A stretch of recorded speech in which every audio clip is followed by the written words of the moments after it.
A dark chapter introducing Nazi Germany. Nazi Germany stands as a stark warning from history. It reminds us how easily hate can grip a nation.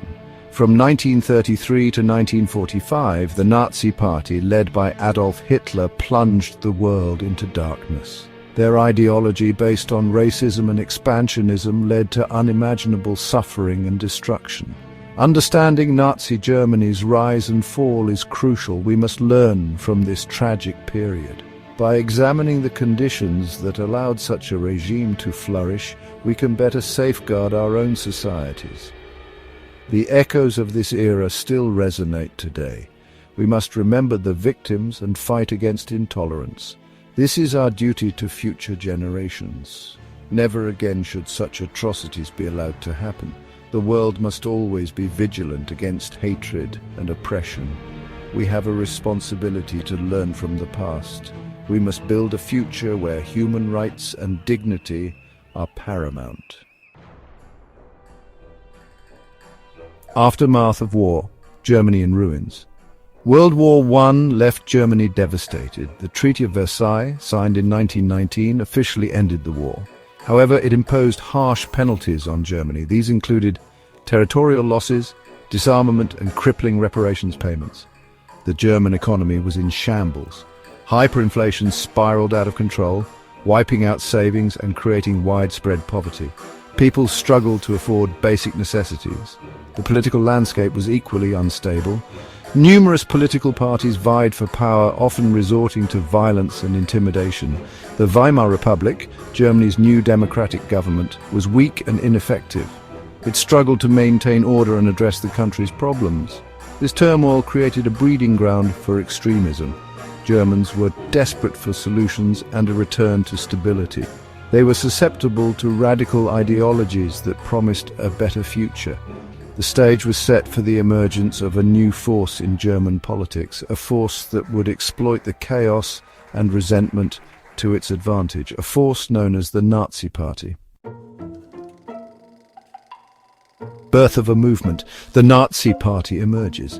In the aftermath of World War I, a small and insignificant political party emerged, the German Workers' Party. Germany was in a state of turmoil, grappling with the devastating consequences of the war. The Treaty of Versailles had imposed harsh penalties, leading to economic hardship and widespread discontent among the German populace.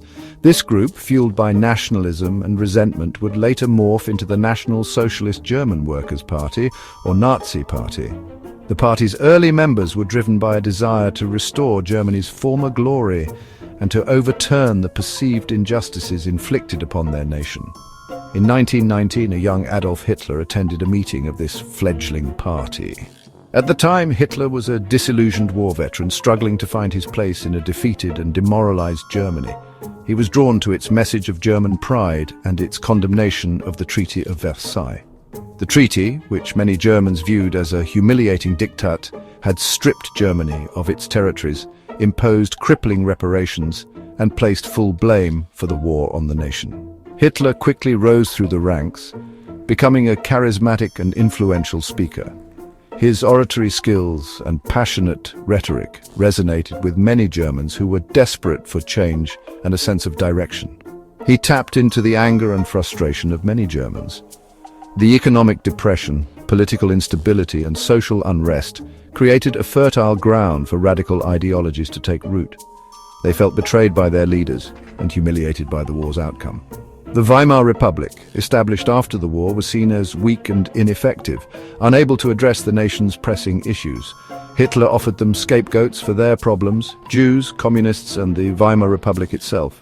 By blaming these groups, he provided simple answers to complex problems, which appealed to many who were looking for someone to blame. The Nazi Party's ideology was a toxic mix of nationalism, racism, and anti-Semitism. It promoted the idea of a pure Aryan race and sought to eliminate those who were deemed undesirable or a threat to their vision of a strong, unified Germany. It promised to restore Germany to its former glory. The party's propaganda was powerful and persuasive, playing on the emotions and fears of the populace. It preyed on people's fears and prejudices. The Nazis used propaganda to create a sense of unity and purpose, while also fostering hatred and division. Their message resonated with a growing number of Germans, particularly those hit hardest by the economic crisis.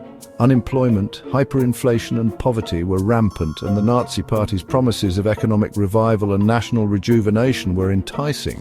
The Nazi Party, once a fringe group, was gaining traction. Their rallies grew larger and their influence expanded as more people were drawn to their cause. It would soon become a powerful force in German politics, poised to capitalize on the nation's instability. The stage was set for the Nazi Party to rise to power, forever changing the course of history.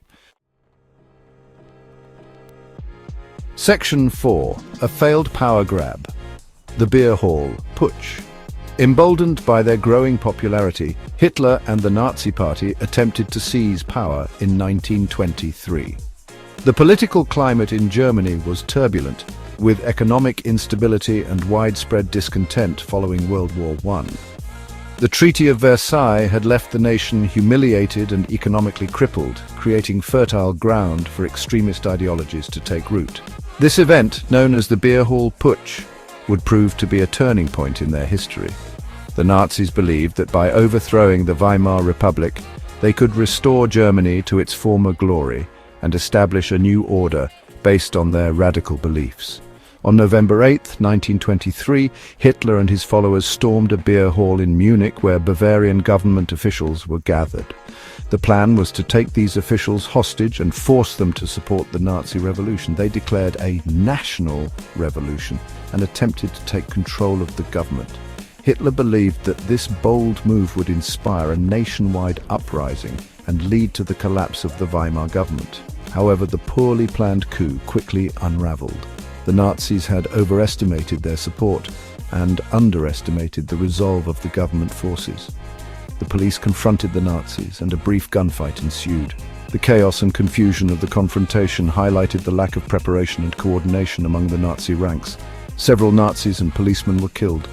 The violence and bloodshed marked a tragic and decisive end to the putsch. Hitler himself was arrested and charged with treason. His trial became a national spectacle, giving him a platform to spread his ideas and gain sympathy from certain segments of the population. The Beer Hall Putsch was a failure. The immediate goal of seizing power had not been achieved, and the Nazi Party was temporarily disbanded.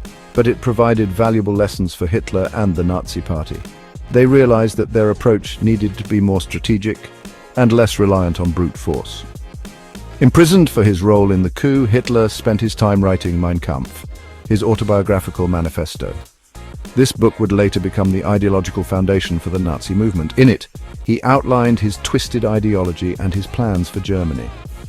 The book detailed his anti-Semitic beliefs, his vision for a racially pure state, and his disdain for the Weimar Republic. The failed putsch also taught Hitler the importance of legitimacy. He understood that to gain and maintain power, he needed to work within the political system.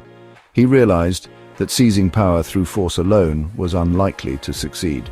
The experience of the Beer Hall Putsch had shown him the limitations of violent revolution. He would need to gain power through legal means by winning over the German people and infiltrating the political system. This shift in strategy would eventually lead to the Nazis' rise to power in the early 1930s. Section 5. Despair fuels extremism. Nazis rise during Depression. The 1929 Wall Street crash sent shockwaves throughout the world, marking the beginning of a global economic downturn that would have far-reaching consequences. Germany, already grappling with its post-war woes, was hit particularly hard. The Treaty of Versailles had left the nation economically crippled and politically unstable. The Great Depression plunged the country into economic despair. Breadlines became a common sight, and the once bustling streets were now filled with closed businesses and empty shops. Unemployment soared, businesses collapsed, and people lost their life savings. The sense of hopelessness was palpable as families struggled to make ends meet. The Weimar Republic, already weak and unstable, seemed powerless to alleviate the suffering. Political infighting and ineffective policies only exacerbated the crisis. In this climate of despair and uncertainty, extremist movements, including the Nazis, flourished. They promised radical solutions to Germany's problems, appealing to those who felt abandoned by the current system. People were desperate for solutions, for someone to blame for their misery. The Nazis, with their aggressive propaganda and promises of a better future, found a receptive audience. The Nazis, with their simplistic answers and scapegoats, offered a perverse sense of hope. They capitalized on the public's desperation, presenting themselves as the saviors of the nation. They blamed the Jews, communists, and other enemies of the state for Germany's problems. This scapegoating provided a clear target for the public's anger and frustration. Hitler, with his fiery rhetoric and promises of national revival, became a beacon for many Germans desperate for change. His speeches stirred emotions and ignited a sense of nationalism. The Nazi Party's popularity surged as they exploited the economic crisis to their advantage. Their message resonated with a populace yearning for stability and prosperity. They gained support from all segments of society, the unemployed, the middle class, even some industrialists. The Nazis' promises of economic recovery and national pride appealed to a wide audience. As the Depression deepened, so too did the Nazis' grip on the German people. Their influence grew as they continued to exploit the nation's economic woes. They were well positioned to capitalize on the nation's plight and seize power. The Nazis' rise to prominence was a direct result of the economic and social turmoil of the time.